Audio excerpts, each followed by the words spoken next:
nuestros queridos estudiantes y colegas de la Universidad Autónoma de la Ciudad de México. Es para mí un honor presentarles aquí uno de los investigadores jóvenes, el doctor Rafael Herrera Guzmán del CIMAT. Rafael hizo sus estudios de doctorado en la Universidad de Oxford. Posteriormente se fue a hacer un postdoc a la Universidad de Yale. Después, no contento con eso, se fue a la Universidad de California y posteriormente se fue a la Universidad de Princeton. Entonces, como ustedes verán, si algo le gusta a Rafael es estudiar, y yo agradezco que hayas aceptado la invitación, Rafael. Rafael nos va a hablar sobre holonomía riemanniana y geometría espinorial torcida. Gracias, Rafa, por venir aquí a la BACN.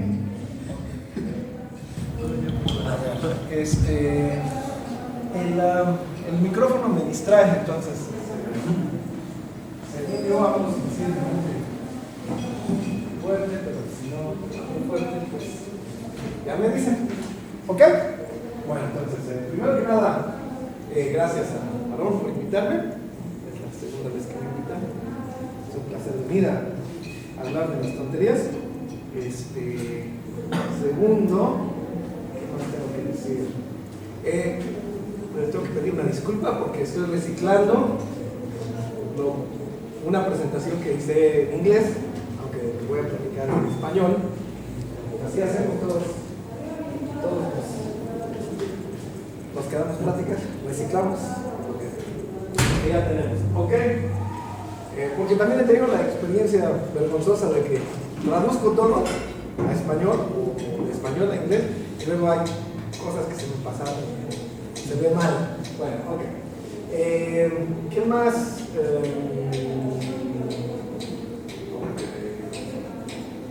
¿Algún otro agradecimiento? ¿Alguna otra? Disculpas, no. Ok.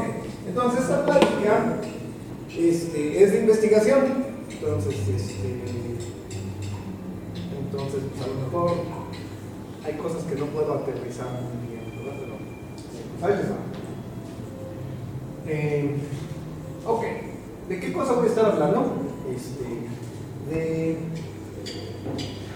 cómo se me metió una idea en la cabeza de que tenía que encontrar una descripción uniforme de la holonomía riemanniana, como se llama la holonomía riemanniana especial.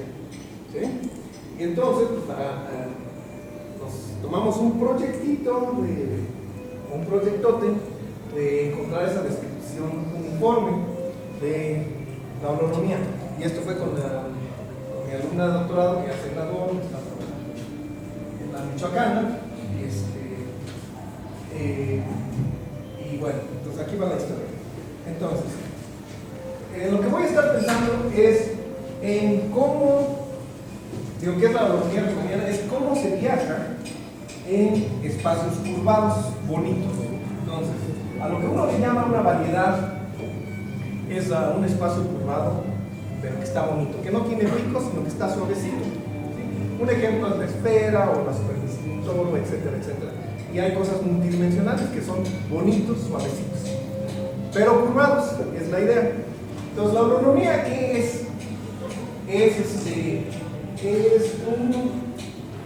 una cosa que se le asocia, es un grupo de transformaciones que se le asocia a un espacio bonito curvado. Entonces vamos a ponerlo de esta manera. En el espacio plano, ustedes saben lo que significa paralelismo. ¿Están de acuerdo? Dos rectas paralelas están así. Y si ustedes van a mover un vector paralelamente en el plano, en el espacio, que no está curvado, pues se mueve así, ¿verdad? Y luego lo bajan, se mueve así, y lo regresan, y regresa igualito. ¿Sí están de acuerdo? Eso es lo que pasa en geometría euclidiana, donde no estamos pensando que el espacio está curvado. Este dibujo, la intención de este dibujo es presentarles cuándo o qué es lo que pasa cuando un espacio está curvado. Entonces, esa es la idea aquí. Por ejemplo, pueden ir en cualquier dirección. Entonces, vamos a dibujar este triángulo que en el espacio curvado Este es un triángulo geodésico se llama. ¿Sí? Porque los pedazos de arco de círculo maximal, radio máximo en la esfera, son los pedazos de curva que más se asemejan a rectas. Bueno, dibujen uno de esos y tómense un vectorcito y transporten al vectorcito a lo largo de esa recta. ¿Sí? Entonces cuando llegan, ¿sí? Ahí va bonito el vector, cuando llegan a este lugar, pues lo tienen que bajar a lo largo de este pedazo geodésico, esta cosa que asemeja a una recta en el espacio ocupado, lo tienen que bajar así, bueno, ya lo bajaron, y luego se tienen que seguir por este. ¿Sí? Y resulta que a diferencia de lo que pasa en espacio plano, cuando regresan, aquí hay un ángulo. ¿Están de acuerdo? Digo, se tiene que creer el dibujito. Esto se puede hacer analíticamente. ¿Sí? Entonces, es lo que pasa en espacios curvados, que uno no se va uno a pasear, pero si lleva uno una banderita apuntando en cierta dirección, cuando regresa la banderita ya está apuntando en otra dirección. ¿De acuerdo? Entonces, si uno hubiera tomado no este vector, sino este vector, no este vector, o no este triángulo, sino un triángulo más pequeño, uno regresa a distintos vectores con distintos ángulos. Depende también del triángulo que uno tome. ¿Sí? Y eso que nos da todos los posibles ángulos de 0 a 2pi, que si uno dibuja, como le acabo de hacer con el dedo, 0 a 2pi, lo que dibuja es un círculo. O los números e a la i teta, si lo quieren ver en el plano complejo. Y ustedes saben que los números complejos los puedo multiplicar, entonces forma un grupo. Entonces la ortonomía de un espacio curvado es en esencia un grupo de transformaciones que son ortogonales, es decir, aquellas que juegan con el producto interno. Pero bueno, transformaciones rígidas, vamos a llamarle así. ¿De acuerdo? Ahora, las esferas son espacios muy parejitos. Imagínense, está el toro, o peguen dos toros, así suave, que quede suavecita la madera, una cosa que tenga dos hoyos, es otra superficie. Bueno, los distintos espacios, dependiendo de su forma y cómo se curvan, los grupos que aparecen pueden ser distintos, ¿de acuerdo? Y esos grupos son los que se llaman los grupos de holonomía. ¿Ok? Bueno, resulta que hay un resultado clásico de ¿cómo se llama este señor? Berger, Marcel Berger se llama, que dice que de los espacios curvados bonitos, es decir, que están suavecitos, ¿sí? Que no están hechos no son productos cartesianos y que no tienen, que no están descritos por muchas simetrías. Los grupos de holonomía, los grupos que aparecen, son estos. Entonces, déjenme platico qué son estos grupos. ¿Sí conocen las matrices que A por A transpuesta da la identidad? ¿Sí las han visto? Bueno, ¿sí conocen matrices? Sí. Bueno, hay unas matrices que se llaman ortogonales que las toman A por A transpuesta y da la matriz identidad. Y esas son las que se llaman matrices ortogonales.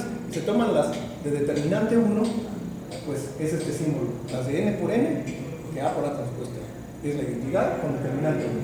Y ese es el grupo de holonomía que sale, que es el genérico. En el caso de la esfera que les acabo de mostrar, el grupo que sale es SO2, porque la dimensión de la variedad es 2, y lo que les describí fue el circulito, y realmente ese circulito son las matrices ortogonales de 2 por 2. Si hacen el ejercicio, tienen la forma coseno de teta, menos seno de teta, seno de teta, coseno de teta.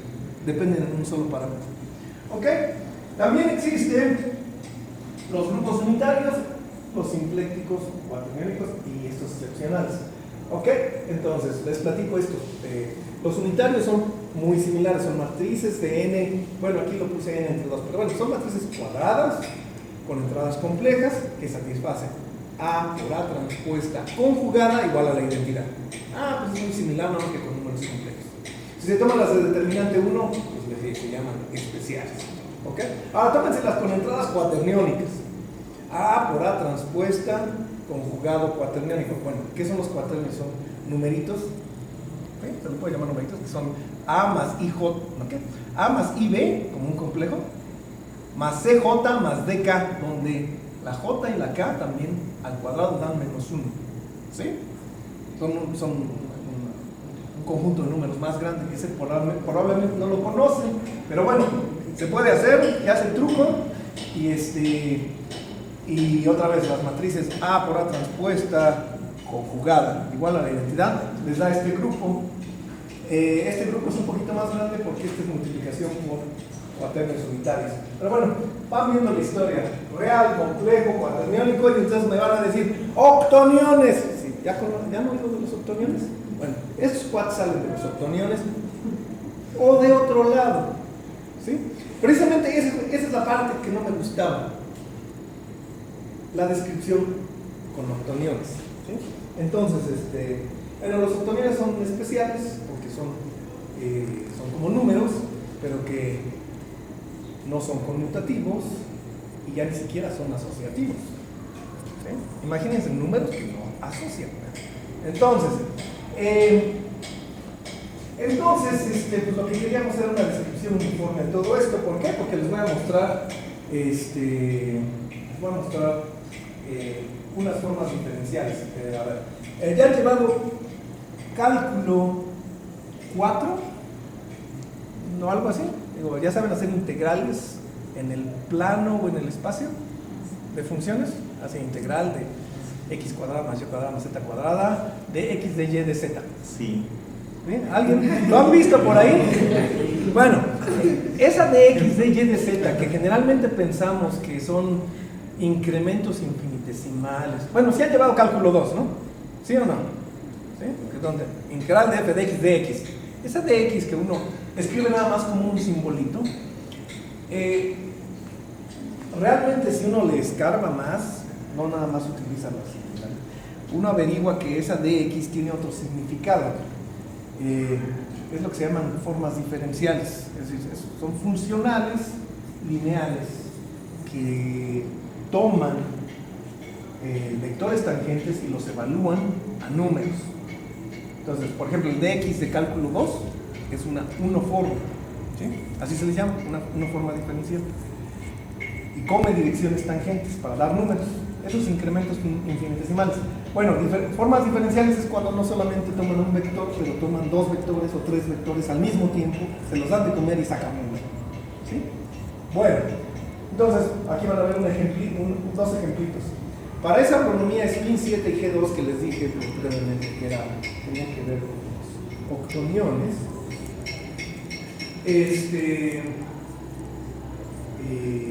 existen estas 4 formas y 3 formas, es decir, algo que come 4 vectores y 3 vectores al mismo tiempo, formas diferenciales, y eso caracteriza al grupo de, bueno, vamos a decir este objeto, el grupo de transformaciones ortogonales que lo deja invariante es un grupo que se llama spin 7 y el de este es un grupo G2.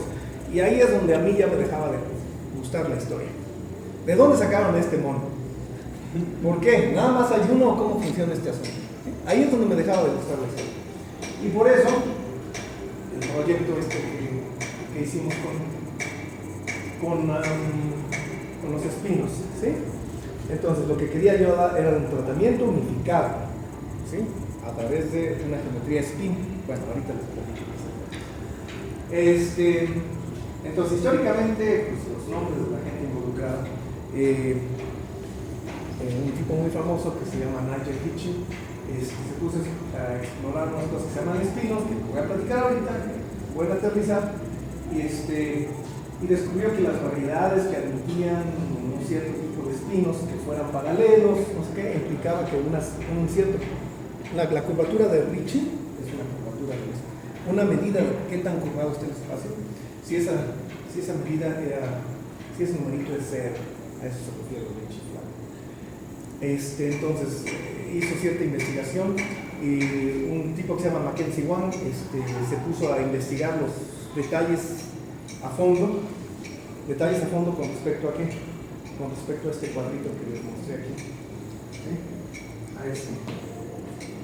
Hitchens y Mackenzie Wang investigaron lo que sucedía en esta situación, en esta y en esta, y quedaban sueltas esta, y esta como es genérica, pues esa no cuenta. No tiene espinos. Bueno, no tenía espinos. No sé qué. Bueno, entonces, lo que me interesaba era esta y esta. y quitarle lo excepcional a esta. Y de pilón también le di una descripción a esta. ¿Sí? Bueno, ¿por qué? Porque les decía, estaban definidas en términos de estas chivas, que ¿de dónde las sacaron? Está un poquito complicado encontrar de dónde las sacaron. Entonces, bueno, entonces ahí están las dos cosas que les decía.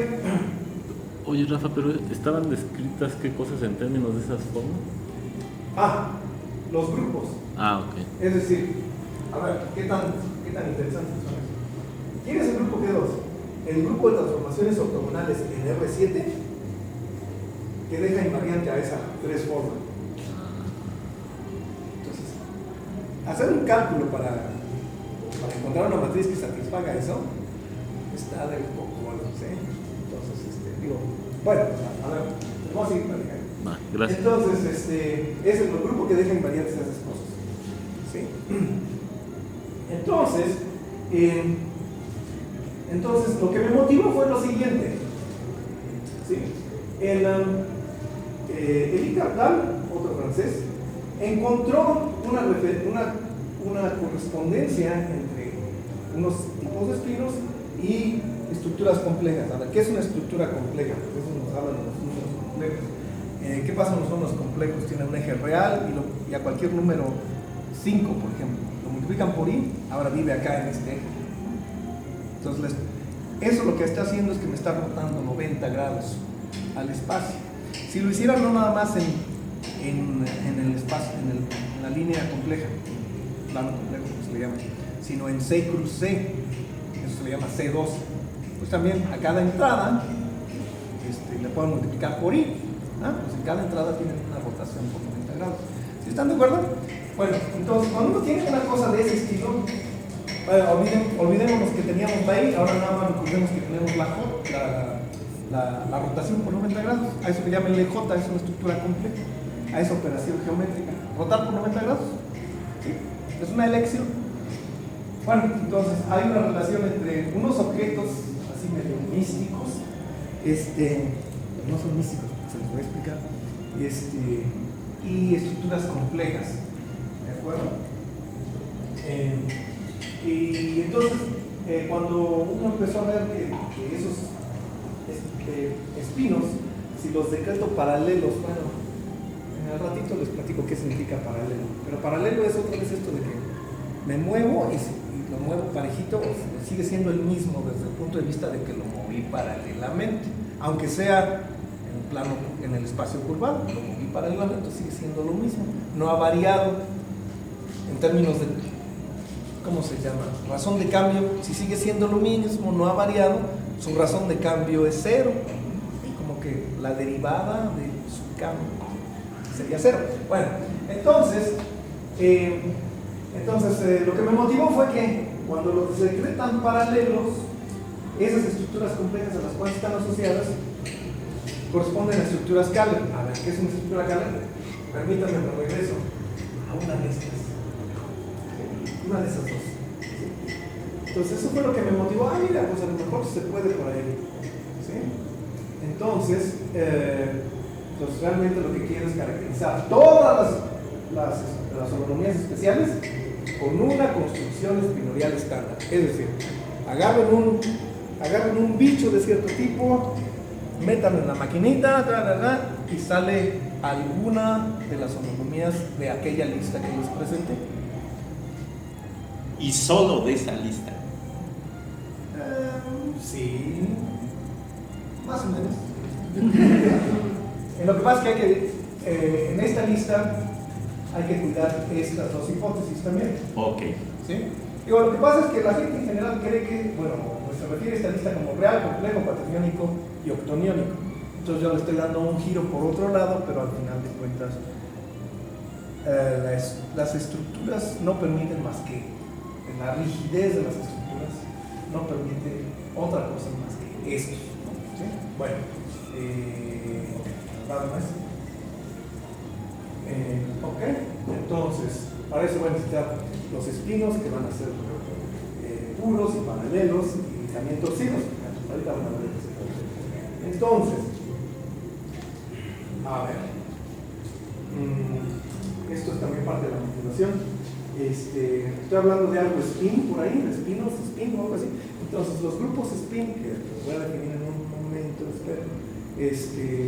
Los primerititos son de los clásicos. Spin 2 sería de los números complejos de longitud 1. Los E a la I teta es el U1. El spin 3 es lo que sería los números cuaternúmicos de longitud 1. Se denota SP1, esas matrices A por A transpuesta conjugada. Cuando es de 1 por 1 no hay que transponer, es el número por su conjugado. Son estos, y spin 7 no tiene una descripción así tan sencilla. Bueno, se la podría dar con octoniones, pero es un despapalle. Entonces, a la gente le encantan los octoniones, pero a mí no. Va, descripción de espinos. Entonces, a ver, básicamente esta sección es hecho la mocha, es escribir unos objetos que generalmente ya si lo hago de la manera más clásica, la gente se aburre y se desconecta. O sea, vamos a ver. Lo que hacen estas álgebras de Clifford es agarro Rn y voy a agarrar vectores básicos, ¿sí? Como el 1, 0, 0, 0, 0 en coordenadas y el 0, 1, 0. Aquí le estoy poniendo estos símbolos. ¿Y qué hago? Pues me voy a inventar un producto.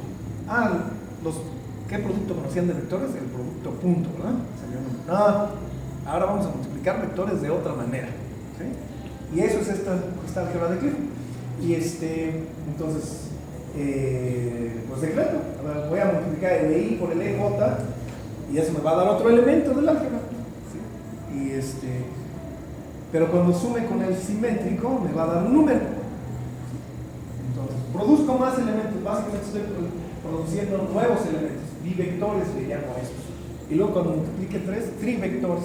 Y luego los sumo y así hago todo lo que quiera. ¿De acuerdo? De hecho, se puede dar una interpretación de este producto para dos métodos en general de esta manera: el producto cuña menos el producto punto, que es un número. Entonces, una cosa de orden 2 y una cosa de orden 0, porque es un número. ¿Y el producto cuña qué es? Pues imagínense, tienen dos vectores. El producto cuña es el paralelogramo que forman esos dos vectores. Entonces, esto es muy, muy geométrico. Estoy generando un espacio más grande, no solo considerando vectores, pero también paralelogramos, paralelepípedos, cosas de ese estilo. Y todos ellos los puedo sumar, restar, multiplicar por constantes, por escalares. Y entonces ya no nomás tengo Rn, ahora tengo una cosa grandota con cosas que puedo sumar y multiplicar. Y eso es lo que se llama un álgebra. A esa álgebra le puedo echar más cosas, le puedo permitir coeficientes complejos. Entonces ya la hice más grande. Y entonces resulta que esa consulta que acabo de hacer, multiplicando cosas con estas reglas de simplificación, esto es magia, ¿eh? Un colega, ¿sí? La semana pasada me dice, las álgebras de Clifford me siguen pareciendo magia negra. Y es un colega que es 10 años más grande que yo, que también ha hecho matemáticas todo el tiempo, y le parece que esto es magia negra. Bueno, no es magia negra. Entonces, bueno, hay que hacer un trabajito. Aquí nada más le estoy contando el cuento. Entonces, esta cosa resulta que es esencialmente lo mismo, es isomorfa, ¿sí? A un espacio de matrices enormes, ¿sí? Porque fíjense, n es la dimensión del Rn con el que uno empieza a hacer de chacachaca esto.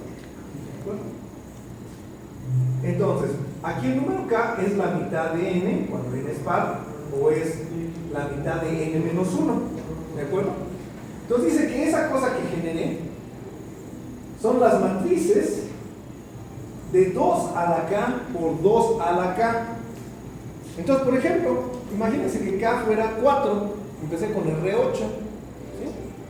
Bueno, esta cosa que produje son las matrices de tamaño 2 a la 4 por 2 a la 4, de 16 por 16, ¿sí es correcto? Sí. 2 por 4, 2 por 16. No se me olvida cómo se me olvida. ¿De acuerdo? Imagínense, si hubiera sido 5, entonces empecé con R10 y termino con matrices de 32 por 32. ¿Sí? Entonces esto está creciendo exponencialmente. Es una de las razones por por la que luego la gente lee.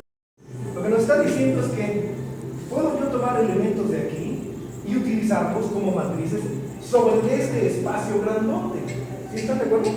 Puedo multiplicar elementos de este espacio por matrizotas. ¿Sí? Ah, bueno, pues ese es el espacio de espinas. Es un espacio enorme. ¿Sí?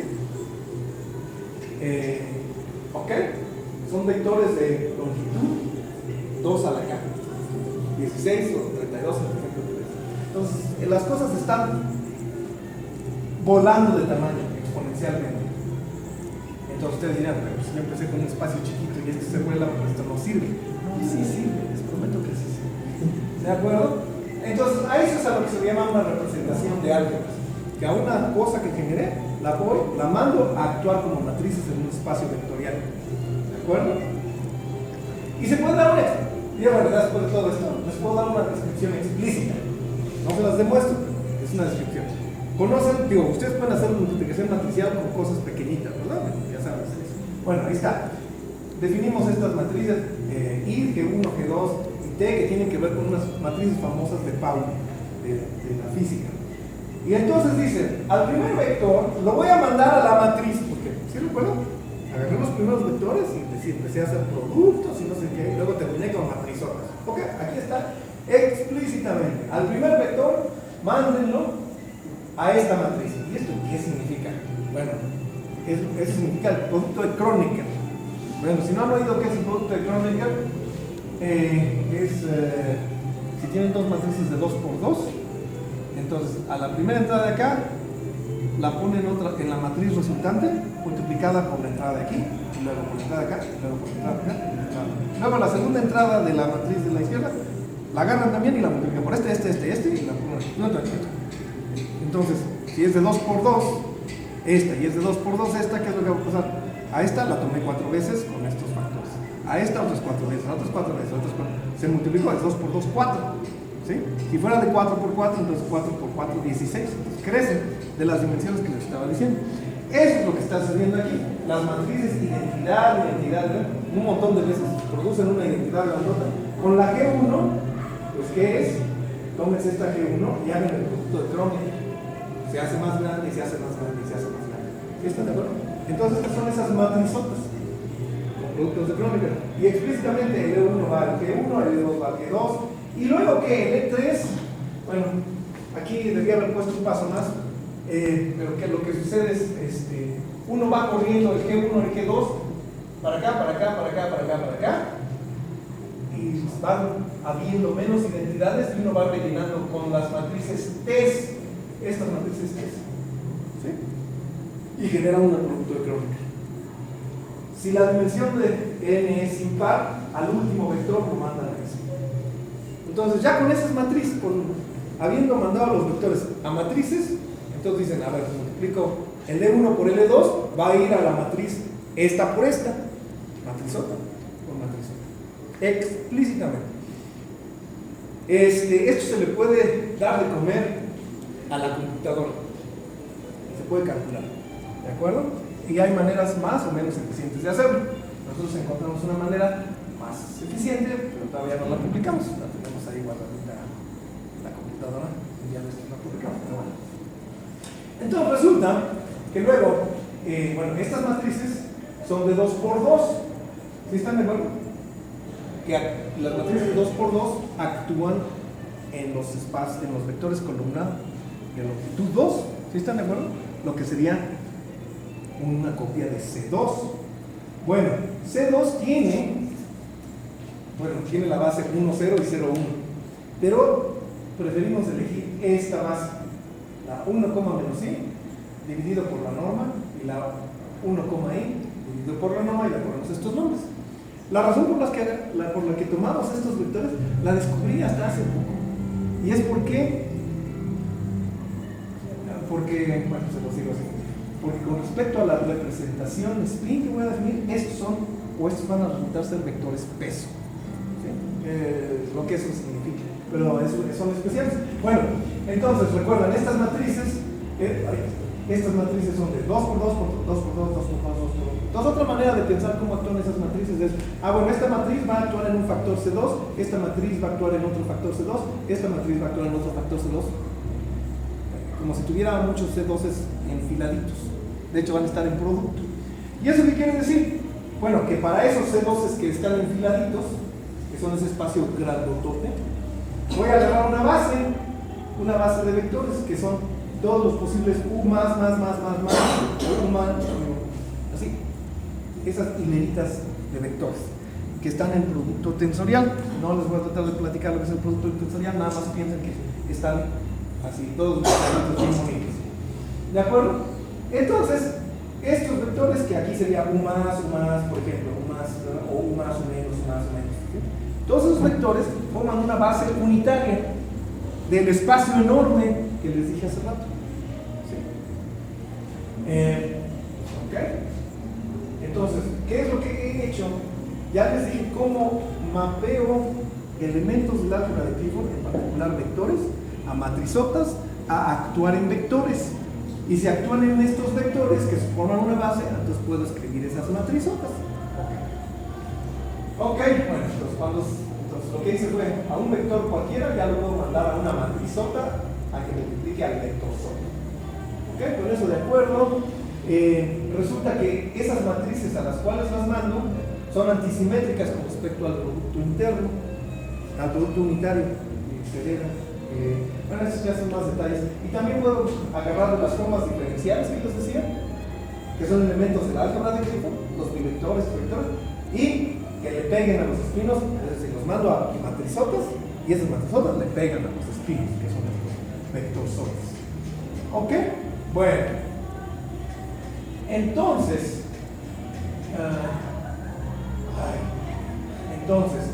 resulta que dentro del álgebra de Clifford, ¿sí?, puedo tomar un subconjunto de todos los productos de un número par, ¿sí? L es un número natural, entonces los productos de un número par de vectores, todos los que tengan longitud 1, todos ellos tienen longitud 1. Agarro 2L vectores, los que sean de longitud 1, los pongo en el producto de Clifford y ese es un elemento de este conjunto.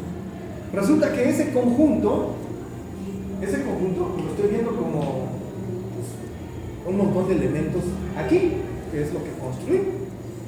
Pero, a ver, pues yo estoy acostumbrado a ver las matrices que hacían A por A transpuesta igual a la identidad y esas cosas, ¿no? ¿Qué tiene que ver esto? Bueno, pues para que no se espanten, recuerda que a esto lo mandé a matrizotas. Bueno, pues no se espanten, esto también lo puedo ver como matrizotas. ¿De acuerdo? Bueno, excelente. Ahora, el álgebra de Lie, no sé si la voy a necesitar. Bueno, pues se las digo. Este conjunto, que ahora son las matrizotas que se pueden multiplicar, ya entre ellos aquí en esta notación también se puede multiplicar. Este conjunto enorme, no solo puedo multiplicar, lo cual lo hace el grupo, pero también es una variedad. Es un conjunto bonito, es un conjunto curvado. No los que quiero estudiar, pero también es un conjunto bonito. Y tiene un elemento que es el elemento 1. ¿Sí? Tiene el elemento unidad, multiplicar por 1. Y entonces, como es un conjunto bonito, tiene un espacio tangente en el 1. Y ese es el álgebra de Lie.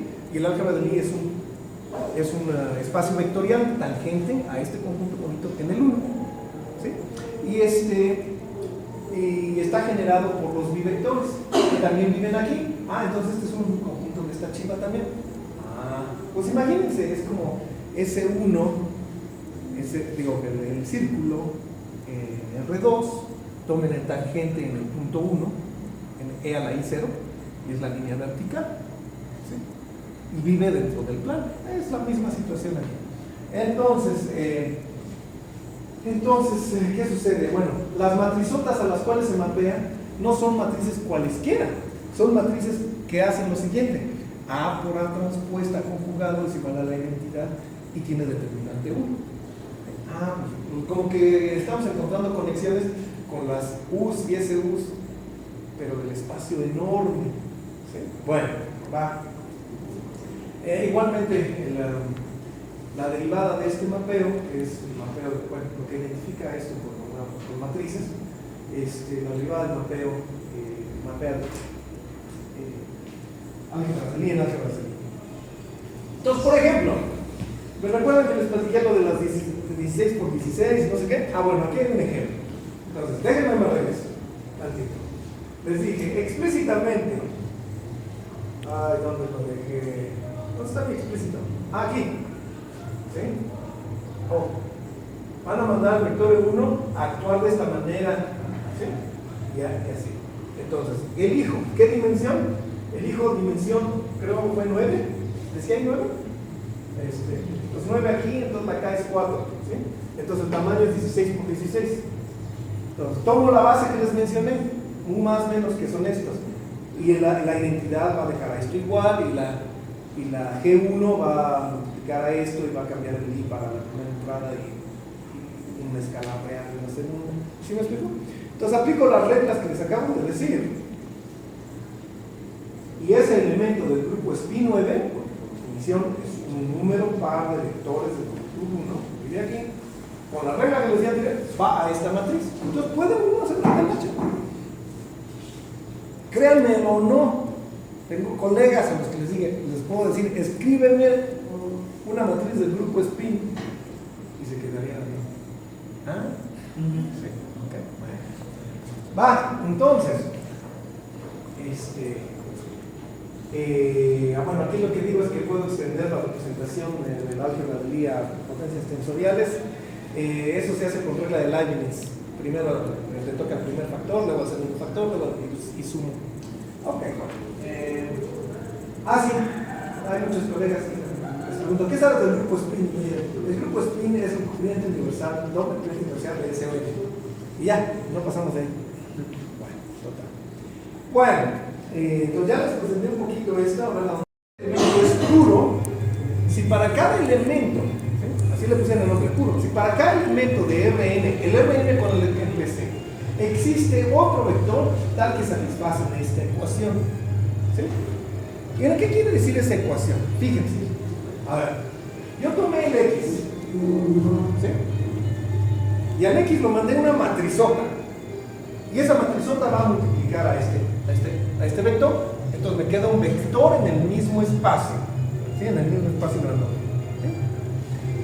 Lo mismo acá, tomo el vector sote, esto también dice que ya lo mandé a una matrizota, ya actúa en esta cosa, en este vector grandote, y queda un vector grandote, ¿bueno? Pero lo multiplico por i, ¿sí? Tengan en cuenta que no puedo poner a x y a x en esto, porque entonces resto y sería x menos ix por si igual a 0. Entonces se factoriza 1 más i por x por phi. Y entonces si phi no es 0, es un elemento de un espacio vectorial complejo. Ese no es 0, 1 más i no es 0, el x no es 0, porque se mandó una matriz que no es 0, y de hecho es una matriz que es invertible, entonces no habría solución. Entonces, bueno, entonces, ¿qué es lo que quiere decir esto? Que se toman todos los vectores de Rn y al llevarlos para acá a multiplicar el espino y que quede espino, entonces lo que me hace es que me describe un espacio n-dimensional en el espacio grandote de espinos. Tiene un espacio enorme, entonces estoy mandando todos los vectores a unos vectorcitos por acá y me describe un espacio n-dimensional. Lo mismo es este lado, pero está multiplicado por i. Entonces al multiplicar por i se rota 90 grados. ¿Sí están de acuerdo? Entonces los dos espacios podrían estar así, que nada más se intersectan en el cero. No, hay elementos muy especiales donde los dos espacios coinciden. Entonces mandé un espacio real para acá, luego lo multiplico. En general no van a coincidir, pero para los espinos puros sí coinciden. Entonces multiplicación por i quiere decir que dentro de este espacio grandote donde sí hay multiplicación por i, este subespacio real se queda dentro de sí mismo. Eso me dice que no es un subespacio real, es un subespacio complejo porque es invariante bajo multiplicación por i. Hay una rotación de 90 grados. Pues tráetela de regreso para acá y ya tengo una rotación de 90 grados. ¿Sí vieron la magia? Un ejemplo de esos vectores, así lo puse, es el U más, por ejemplo. ¿Sí? O sea, haciendo el calculito de que ¿a dónde fue? Este es el que es el U más, tensor U más. Este es lo que va a hacer. En el primer más no le hace nada, en el segundo más no le hace nada más en el último transforma por la matriz G1. Similarmente aquí, nada más en el último transforma por la matriz G2. Por la manera en que están dadas las matrices G1 y G2, se satisface esta ecuación para estos dos vectores. ¿Sí? Pueden hacer cálculos explícitos, súper explícitos, se los puede dar uno a la computadora. ¿Ok? Entonces, ¿eso qué quiere decir? Que si a E2 le llaman J de E1, entonces esa es la rotación de 90 grados de la que estábamos hablando. ¿Sí? Bueno, porque les decía geométricamente, agarran los tangentes, los del espacio vectorial los mandan de dos maneras ahí, pero se queda invariante el espacio. ¿Ok? Bueno, entonces, el conjunto de elementos, el subconjunto de elementos que fijan a un espino como este, ¿sí? El subconjunto de elementos que fijan, que lo dejan fijo, que no le hace nada, ¿sí? Que lo dejan fijo, es una copia de las matrices unitarias con determinante 1. Pues otra vez la relación con la estructura compleja que acabamos de encontrar, la transformación de 90 grados. ¿De acuerdo? Bueno, pero recuerdan, esta era la tercera entrada en esa lista de holonomías. Había una arribita, la de UN, ¿sí? La unitaria. Bueno, para poder recobrar eso, lo que hay que hacer es, al conjunto hay que agregarle un 1 y luego dividir por el centro. Podría no, bueno, dividir por el centro quiere decir por los elementos que van a actuar tontamente en este espacio. Y de tal manera que aquí también, que este espacio actúa en el mismo espacio grandotote, ¿sí? Y ahora el estabilizador, aquellos que lo dejan fijo, los elementos de este grupo que dejan fijo al phi puro, ahora sí es el U completo, no nada más el S. ¿De acuerdo? De ahí salió la motivación de torcer, es decir, de utilizar otro grupo para agrandar al grupo spin y entonces obtener el segundo elemento en la lista, el segundo grupo en la lista. ¿De acuerdo? O sea, como que esa torcedura ocasiona ese cambio, le voy a llamar, para recuperar. Sí, es lo que voy a hacer. Con ese torcimiento estoy dándole más grados de libertad a la geometría para poder obtener todos los demás grupos que antes no se obtenían. ¿Sí? Entonces, ¿cuál es el truco que hacemos? Y esto costó trabajo encontrar este asunto. ¿Cuál es el truco? Tomamos un otro espacio euclidiano auxiliar con una cierta base, ¿sí? Ortonormal, y tomamos sus espinos. ¿Sí? Entonces tenía un RN para empezar y ahora agarro un RR otro. ¿Sí? Y construyo este espacio, ya el grandote que tenía, pues lo agrando todavía más. ¿Sí?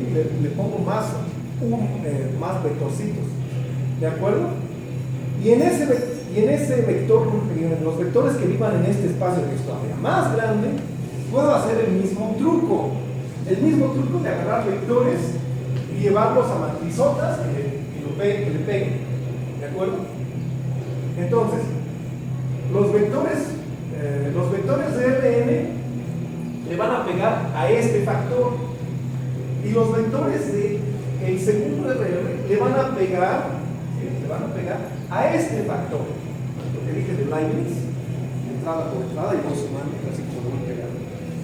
Le van a pegar a esos cuates. ¿De acuerdo? Y entonces, ¿qué es lo que consigo con hacer eso?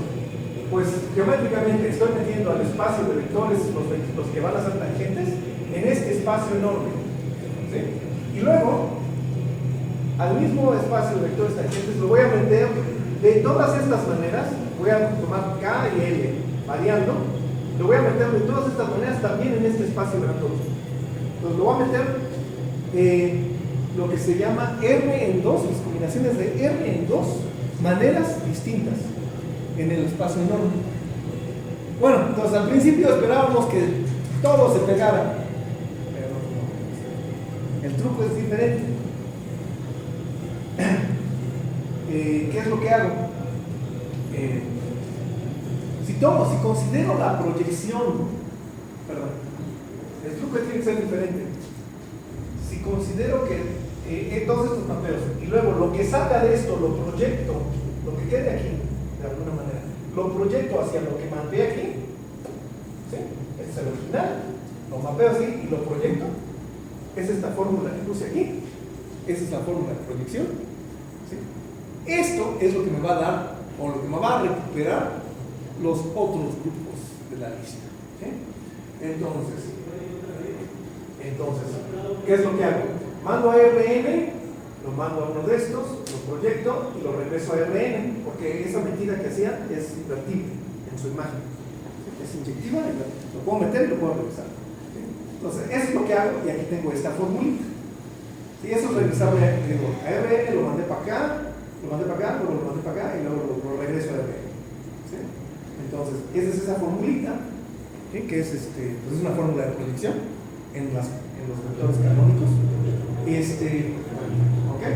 Y entonces la definición de espino, bueno, estos son los torcimientos. ¿Sí? Entonces la definición de espino puro torcido es aquel que haga lo siguiente. ¿Sí? Aquí está. ¿Sí?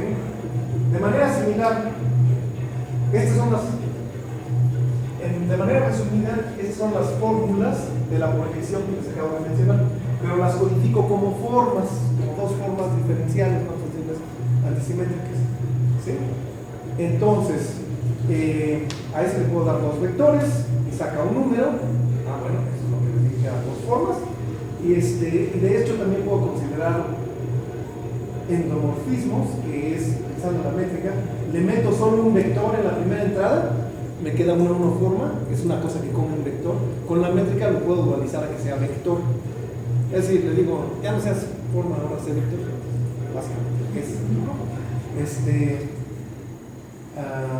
No hay plumón, ¿verdad? No. ¿Sí? ¿Sí hay plumón? Bueno, ahorita les platico. Bueno, entonces lo que le pido al espino para hacer puro, ¿no? Es lo siguiente, que satisfaga esta ecuación y que al cuadrado den menos la identidad. ¿Sí? Y ya con eso, ¿qué es lo que voy a conseguir? No, aquí no la identidad. Entonces,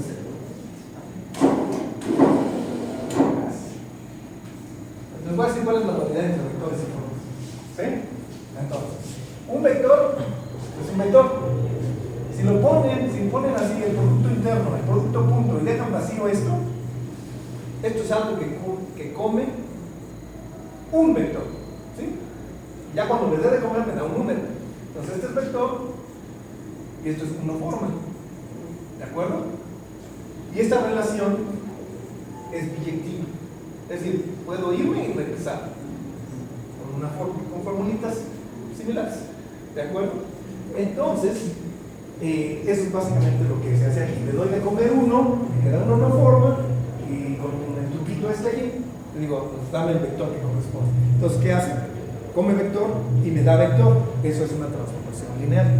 Bueno, entonces, precisamente, esta ecuación lo que dice de alguna manera es que las formas que me produce el espino, de esta manera, el espino torcido, tienen que estar en correspondencia con estas, de alguna manera, como aniquilador, ¿sí? Como lo que deja fijo al espino.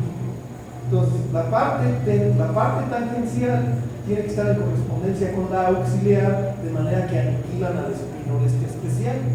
Y el endomorfismo que se produzca tiene que ser antisimétrico y una raíz cuadrada de la unidad. Estoy decretando que estas cosas que estoy produciendo a partir del espino sean estructuras complejas, básicamente, porque las estructuras complejas, por definición, otra definición alternativa, es que al cuadrado dan menos la identidad. Y con eso, ¿qué es lo que voy a recuperar? Pues aquí está la parte principal. Lo que recupero es que estas cosas, estos endomorfismos, forman una copia del álgebra de Lie de SOR. ¿Quién es el álgebra de Lie de SOR? Este es fácil de explicar, son las matrices antisimétricas. Porque la ecuación esa A por A transpuesta igual a la identidad se deriva a A más A transpuesta igual a 0. Entonces, son las matrices antisimétricas y me genera todo el álgebra de Lie. Pero la siguiente condición, bueno, esta condición lo que me garantiza es que puedo despejar ciertas relaciones de álgebras de Clifford de tal manera que lo que tengo realmente no es la matriz, la álgebra de SOR, sino la álgebra de spin R. ¿Ok? Bueno, es decir, tengo una representación del álgebra de Clifford, la que empecé, en la parte tangencial. A ver, les resumo lo que estoy haciendo. ¿Recuerdan lo que les dije de los complejos que aquí tengo? Multiplico por I y es cortar 90 grados y me regreso. La idea es que ahora con lo torcido lo meto acá y puedo hacer todas las operaciones de álgebra de Clifford y regresarlas. ¿Sí? Todas las operaciones de álgebra, regresarlas al tangente, que es algo distinto de todo lo que les había dicho antes. ¿Eso qué quiere decir? Que no solo, digo, esto actuaba en los espinos y no sé qué, ahora está actuando en el RN original, en el mero original. Entonces estoy transfiriendo mucho más estructura hacia el RN original. ¿De acuerdo? Esa es la magia del, bueno, esa es la esencia de la construcción. ¿De acuerdo? Esto ya se pone un poquito más feito. ¿Qué quiere decir? Que el tangente realmente, el RN, si es una representación del álgebra de Clifford, y el álgebra de Clifford es una álgebra de matrices, quiere decir que el álgebra de matrices, que el ALRN se factoriza en dos factores: el lugar donde actúa como matrices y un cierto número de veces, con una cierta multiplicidad. ¿Sí? Es lo que me está permitiendo esta construcción.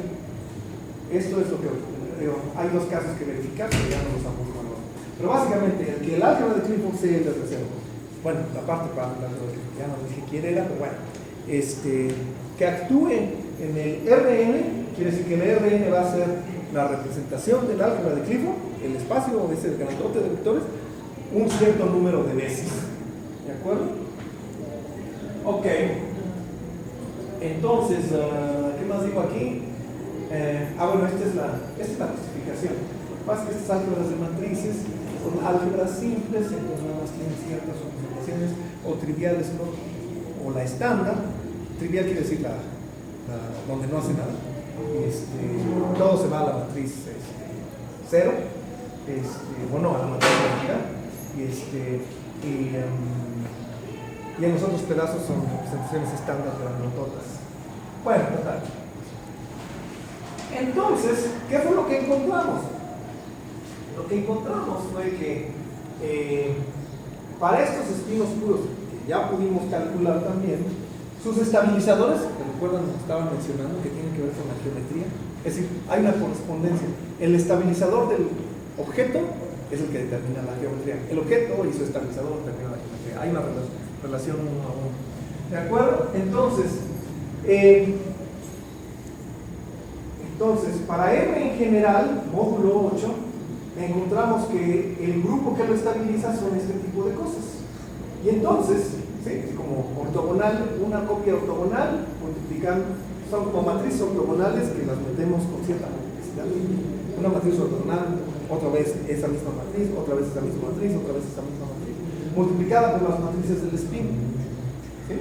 Entonces lo que vimos fue que en efecto, en esta construcción hay una periodicidad en la que el 0, 1 y el 7 son de tipo real, ¿sí? Los deseos. El 2 y el 6 son de tipo complejo y el 3, el 4 y el 5 son de tipo cuaterniónico. Es similar a lo que se veía en la primera tabla, pero estamos llegando de otra manera. ¿De acuerdo? Ok. ¿Esto ya está publicado?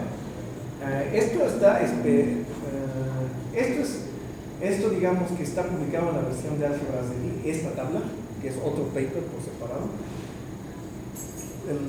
El tópico completo de la plática estamos esperando decisión, ¿sí? pero digamos, estamos avanzando con más cosas. Bueno, entonces básicamente para la moraleja de la historia, ya construimos estas cosas enormes y las hicimos todavía más grandes y escribimos ecuaciones y demás. Entonces, cuando R es igual a 3, tenemos el grupo spin 3, que desde el principio les dije que era el SP1, que era el de los cuaternios. Entonces, ¿qué es lo que significa?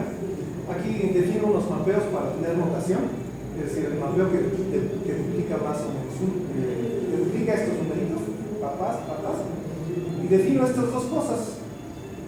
Una suma, aquí, son estos, y una suma, son estos. ¿Sí? Estos son los B's de la parte auxiliar, ¿sí? Y estos son los U's de la parte tangencial. ¿Sí recuerdan que había U's? Sí. U's más menos, no sé. Bueno, entonces, definen este elementote, un phi, ¿sí? Y el estabilizador de ese espino es el grupo que tenía que ser, es SPN por SP1. Las formas que salen son estas, ¿sí? Las dos formas, que si las escriben como matrices, son las matrices que generalmente representan a I, J y K de los cuaternios actuando en HN, o algo así. Entonces recupero lo que se llama la geometría cuaterniana, es decir, recuperé la entrada 1, 2, 3, la entrada cuarta de la lista de Berger con esto. Y luego, la otra que me estorbaba, o las otras dos que me estorbaban, la última y la penúltima, la que decía spin 7, spin 7 y multiplicidad m igual a 1. Este cuate, este espino, con los U mases, los U's y los B's auxiliares, ¿sí?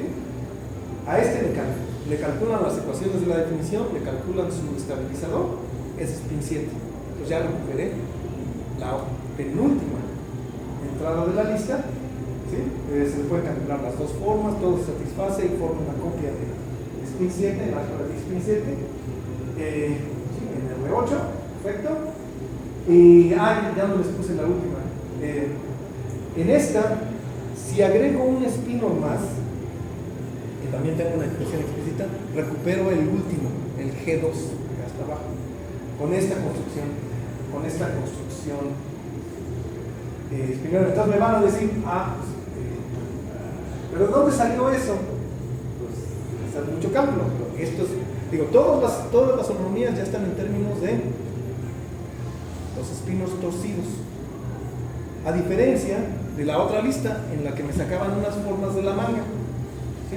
Y aquí no solo les puedo dar sino les puedo dar toda una órbita es decir, muchos más representantes bajo la acción de un grupo, de manera simple, de manera sencilla, de espinos que me van a dar la misma estructura o me van a dar otras estructuras spin 7 conjugadas y de manera igual o de manera similar los de G2. ¿Ok? Entonces, por aquí ya está todo escrito en términos de G2.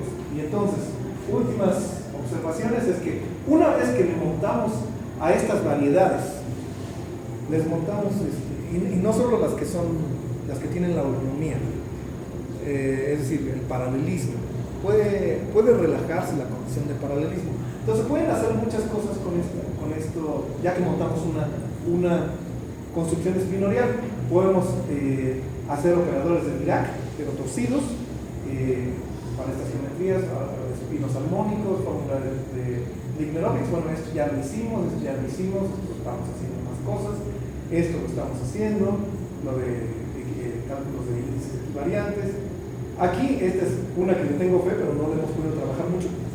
Monopolos de Clifford, para aquellos que han oído de los de Cyber-Witten, las ecuaciones Cyber-Witten. Bueno, en esto mismo, todos los cálculos nos salen así, gratis, ecuaciones que son que son totalmente análogas a lo que sucede en las Cyber-Witten de dimensión 4, pero estas las podemos montar en dimensiones potencias de 2.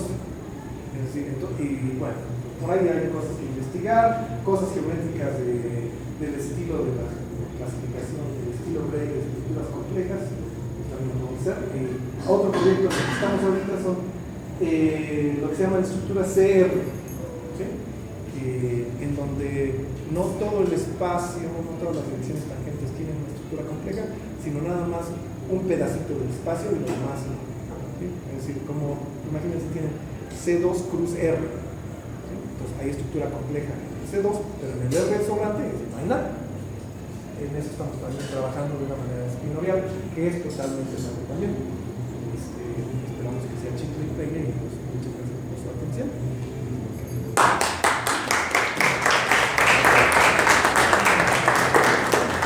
Bien, pues agradecemos a Rafael y pasamos a la parte de preguntas o comentarios. Aprovechen porque Rafael no lo tenemos aquí continuamente. Usted habló de ángulos, ¿no? Que se forman a base de la dirección que tome un vector, que si no me equivoco es cuando se multiplica por i. Sí y no. Es decir, digamos, son cosas que suceden en el mismo tangente, pero son cosas que provienen de distintas direcciones. Entonces, el ángulo del que hablé era el que se obtiene por transporte paralelo, ¿sí? Por otro lado, uno puede tener, ya en una variedad uno puede tener un endomorfismo en cada tangente preseleccionado, que es esta rotación por 90 grados, ¿sí? Este no se obtiene por transporte paralelo, es algo que ya está preseleccionado. Es como en la esfera. Si uno ve a la esfera como esfera de Riemann, ya trae una estructura compleja, ¿sí? Es el plano complejo compactificado a un punto, ¿sí? Ya trae una rotación a 90 grados. Y ahí no se hizo ningún transporte paralelo, pero las dos cosas son a nivel de algo que sucede en el tangente, ¿sí? Pero vienen de direcciones diferentes. ¿Por qué? Bueno, ¿por qué le hago también esta pregunta? Porque, bueno, habló de vectores, también el vector hace un ángulo de 90 grados justamente, ¿no? Y que según vienen así, pueden venir así, y hacen así, formando un que el vector tiene un tamaño en particular. Hace crecer, el tamaño se crecer, porque estamos con métricas riemannianas, es decir, productos internos positivos definidos, donde están bien definidas longitudes y ángulos, eso se crecer. En todo este rollo La siguiente, ese ángulo que foto es, como está hablando de un espacio, de un espacio circular, ¿cómo digo? curvado. Esos ángulos que se forman también forman áreas. Podría ser, sí, digo, Porque usted dijo que se obtienen varios valores. Unos de esos valores pueden ser los que lleven a calcular la área que se forma. sí, digo, se pueden calcular varias cosas en estos transportes. Y sí, se puede, en lugar del ángulo se pueden medir las áreas formadas por los paralelogramos, o si se transportan dos vectores a la vez, porque como vieron, los objetos que estoy manipulando, también puede uno llevar dos vectores, las dos formas, se puede dar estas representaciones como paralelogramos, que también se pueden transportar paralelamente y ver qué es lo que sucede, ¿sí? Para áreas, para volúmenes. Sí, eso es todo, y gracias. ¿Alguna otra pregunta? Oye, sí. Nada más. Tienes que dar la vuelta. Que si podrías volver a repetir la idea así como, así para los cuates, así, A ver, la idea era...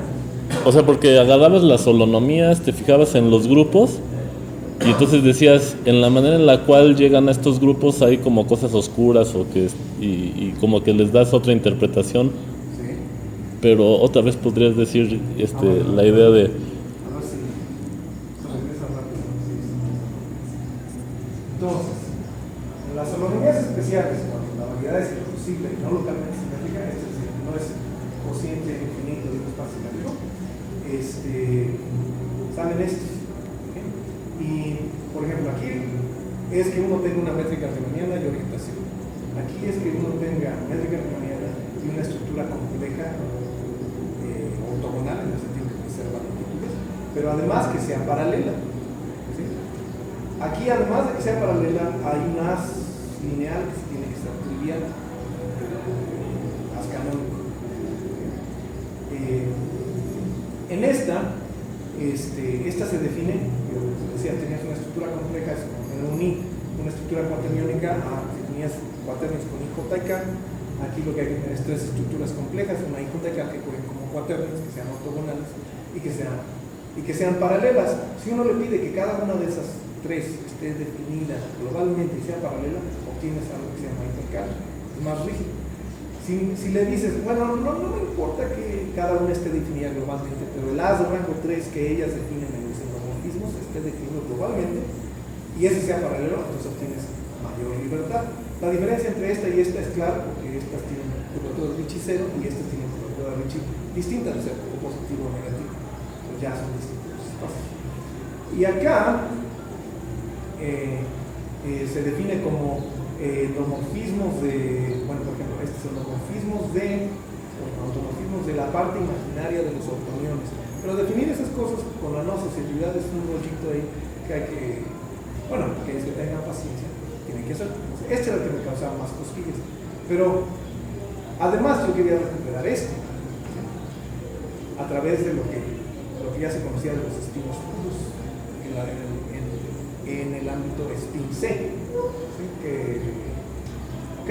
Entonces, al tratar de imitar esta construcción para esta, ¿sí?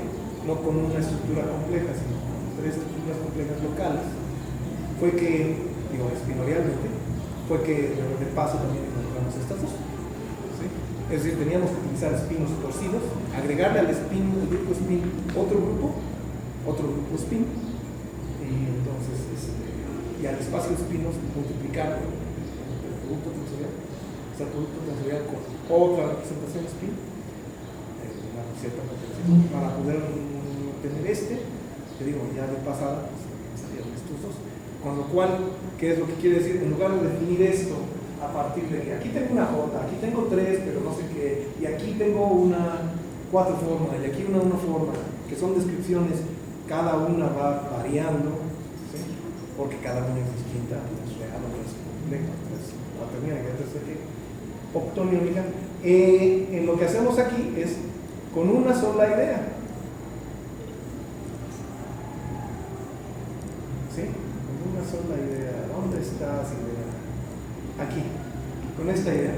Y en esta idea, lo que varía, ¿sí? Es una construcción de la cual se van a exprimir todos. Lo que varía es el rango, la R, y la potencia M.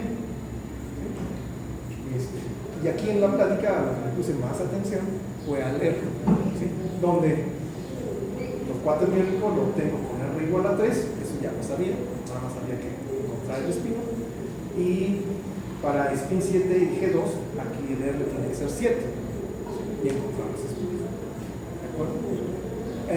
Ahora, ¿qué pasa si el R va subiendo? R1000, el álgebra de Clifford es enorme.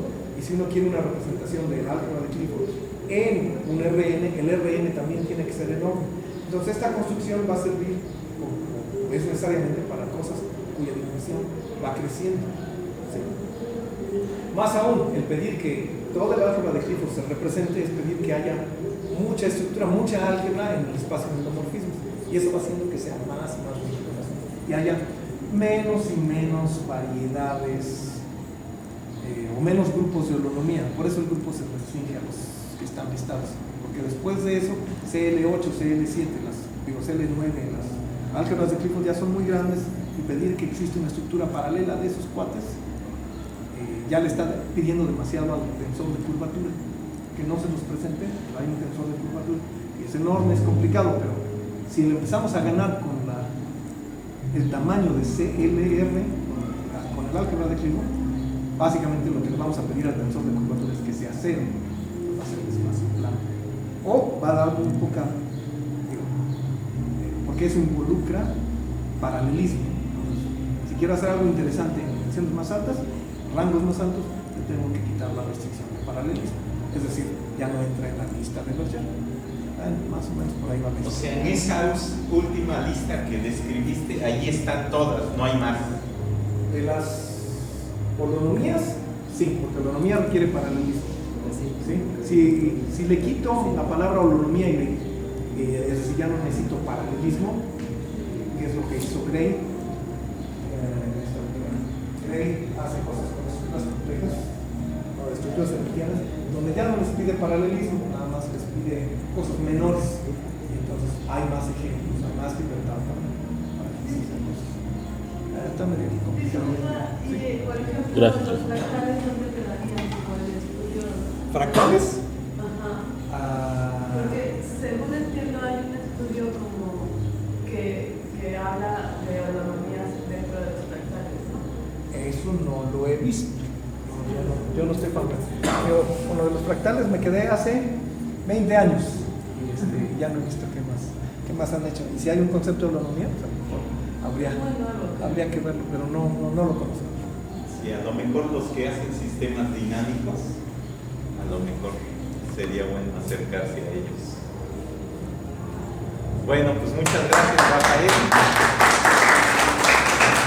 Y a nombre de la Universidad Autónoma de la Ciudad de México le vamos a extender su constancia de participación. Gracias por venir y tú sabes, esta es tu casa. Muchas gracias. Gracias a todos ustedes, muchachos. Nos vemos en 2 semanas y en esa ocasión participará alguien aquí de la UACE, el profesor Gabriel Bengochea. Así es que a todos los esperamos. Gracias por venir. Muchas gracias.